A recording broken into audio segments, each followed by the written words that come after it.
Quand j'ai commencé à déléguer dans mon business, j'ai fait toutes les erreurs possibles. Je me suis plusieurs fois lancée dans des délégations mal cadrées, mal préparées et qui, sans grande surprise, m'ont coûté très cher sans forcément m'apporter les résultats que j'attendais. J'avais l'impression de perdre du temps plus que d'en gagner parce que je repassais régulièrement derrière ce qui avait été fait parce que c'était mal fait entre guillemets.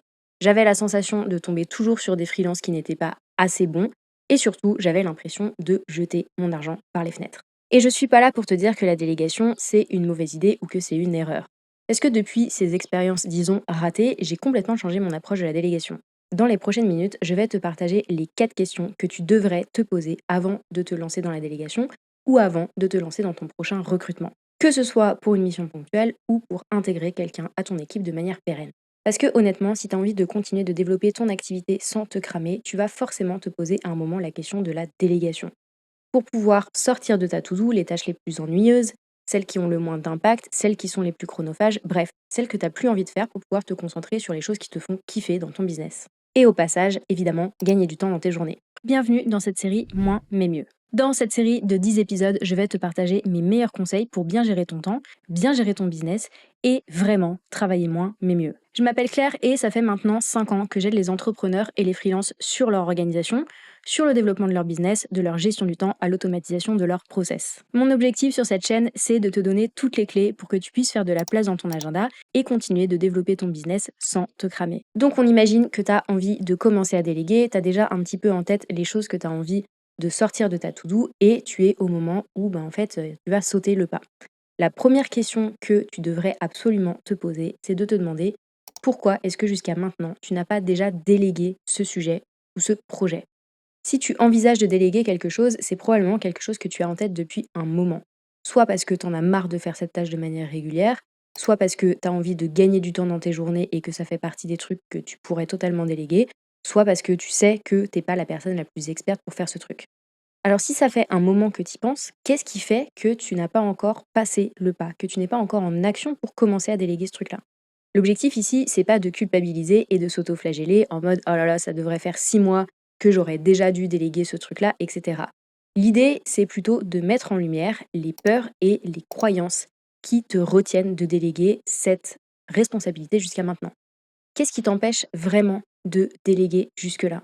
Est-ce que c'est que tu as peur que ce soit pas fait comme il faut? Est-ce que c'est que tu as peur de perdre de l'argent entre guillemets? Est-ce que c'est que tu as peur de faire rentrer quelqu'un dans ton business? Est-ce que c'est peut-être que tu as du mal à te lancer après une expérience de délégation qui s'est pas très bien passée? Peu importe en fait les peurs et les croyances qui te retiennent ou en tout cas qui freinent la délégation jusqu'à maintenant. C'est complètement humain et normal d'avoir des appréhensions. En mettant le doigt sur tes peurs, tu vas pouvoir bâtir un plan d'action pour la délégation qui va tenir compte de ces croyances et ça va surtout te permettre de dédramatiser pour enfin passer à l'action. La deuxième question à te poser absolument avant de déléguer, c'est de te demander quel est le retour sur investissement que tu attends. Je vois énormément d'entrepreneurs se lancer dans la délégation tête baissée et j'en ai moi aussi fait partie. En fait, le problème, c'est qu'on nous présente souvent la délégation comme une espèce de baguette magique. Si tu manques de temps, alors t'as qu'à déléguer et tout d'un coup, tous tes problèmes seront résolus. Sauf que ça marche pas exactement comme ça. Et le risque, c'est tout simplement de se casser les dents, entre guillemets, sur des premières expériences de délégation et de se dégoûter définitivement de ce levier qui est pourtant hyper puissant. En te posant cette question du retour sur investissement, tu vas en fait poser un cadre très clair sur tes objectifs de délégation. Et ça va t'aider à chaque étape du processus. Ça va te permettre de valider le profil que tu vas recruter. Ça va te permettre d'être extrêmement clair avec cette personne au moment où elle arrivera pour faire sa mission sur ce que tu attends d'elle. Et ça va surtout te permettre de mettre en place des indicateurs, des chiffres clés que tu vas pouvoir suivre pour valider si on est dans les bons rails pour tes objectifs de délégation. Si tu définis pas très clairement tes objectifs de délégation et le retour sur investissement que tu en attends, c'est à ce moment-là que tu vas avoir l'impression de jeter des euros que tu auras durement gagnés par les fenêtres. La troisième question que tu vas pouvoir te poser, c'est de te demander tout simplement qu'est-ce que j'ai besoin de préparer dans mon business pour que la personne qui va arriver puisse faire son job efficacement. La plupart des entrepreneurs pensent qu'il suffit de recruter un freelance expérimenté ou compétent pour que le job soit bien fait. La réalité, c'est que même si tu recrutes le meilleur pâtissier, disons, personne n'est capable de faire ta tarte au citron signature si tu ne lui donnes pas la recette. Alors même si tu n'es pas pâtissier, si tu veux que la personne que tu recrutes soit efficace, que le travail soit fait selon tes standards et que la personne soit rapidement autonome pour te faire gagner un maximum de temps, tu vas avoir besoin d'arrêter de fonctionner en mode solo. Quand tu commences à vouloir déléguer, c'est le moment où tu vas formaliser tout ce que tu as dans ta tête et que tu fais de manière plus ou moins naturelle pour créer le livre de recettes de ton business. Le livre de recettes, ça va être en fait les process, les checklists, les modèles que tu vas créer pour que quand tu vas déléguer quelque chose, la personne puisse comprendre hyper facilement quelles sont les étapes à suivre et quel est le standard en fait de qualité qui est attendu sur telle ou telle tâche.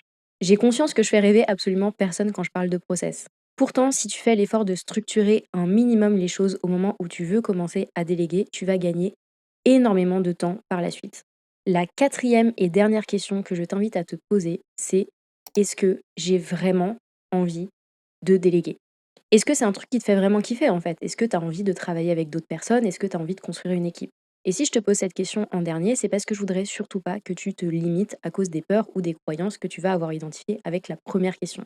Mais je voudrais pas non plus que tu tombes dans le piège de déléguer parce que c'est comme ça qu'il faut faire et que c'est comme ça qu'on gagne du temps dans un business. Encore une fois, tout le monde va te présenter la délégation comme une espèce de baguette magique, un truc incroyable. Sauf que tout le monde n'est pas fait pour avoir une équipe au quotidien. Personnellement, j'ai déjà testé plusieurs formes de délégation, sur des projets ponctuels ou en ayant des freelances avec qui je vais travailler de manière hyper régulière, voire vraiment au quotidien. Et en fait, je me suis rendu compte que je ne suis pas faite pour avoir cette équipe au quotidien.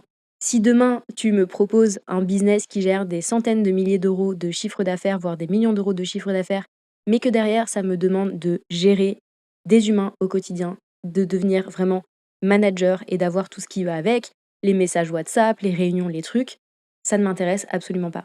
Déléguer, c'est vraiment très très cool, hein. Et c'est certain que ça peut te faire gagner du temps, que ça peut te permettre d'accélérer sur ton business, que ça peut te permettre d'aller aussi sur des terrains que tu n'aurais pas forcément envisagé parce que c'est en dehors de tes compétences. Mais est-ce que c'est quelque chose que tu as vraiment envie de faire? Est-ce que tu as envie de devenir non plus juste solopreneur ou entrepreneur, mais aussi manager? Bref, est-ce que tu es prêt à prendre les avantages, mais aussi potentiellement les difficultés et les inconvénients d'avoir une équipe? Et puis si la réponse est non, bah c'est pas très grave en fait. Il y a forcément d'autres manières de faire de la place dans ton agenda et de te permettre de gagner du temps. La délégation, ça peut être un énorme levier de croissance pour ton business. Mais seulement si cette délégation, elle est bien préparée et bien menée. Si tu te lances tête baissée sans te poser de questions, tu risques non seulement de perdre du temps, mais aussi de perdre de l'argent en cours de route. Parce que déléguer, c'est pas juste prendre des tâches de ta to-do et les larguer à quelqu'un comme ça.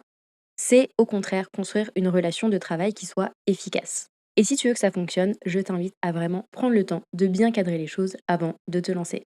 Merci d'avoir suivi jusqu'au bout. Si tu veux plus de conseils concrets pour mieux piloter ton business, mieux gérer ton temps et travailler moins mais mieux, c'est le moment de t'abonner et d'activer les notifications. Et si tu te demandes par où commencer pour passer d'indé débordé à entrepreneur efficace, je te propose de faire le quiz spécial productivité que j'ai préparé pour toi. Il te suffit de répondre à quelques questions et tu recevras directement dans ta boîte email un plan de productivité personnalisé. Je te mets le lien de ce quiz dans la barre d'infos. On se retrouve très vite. En attendant, prends soin de toi.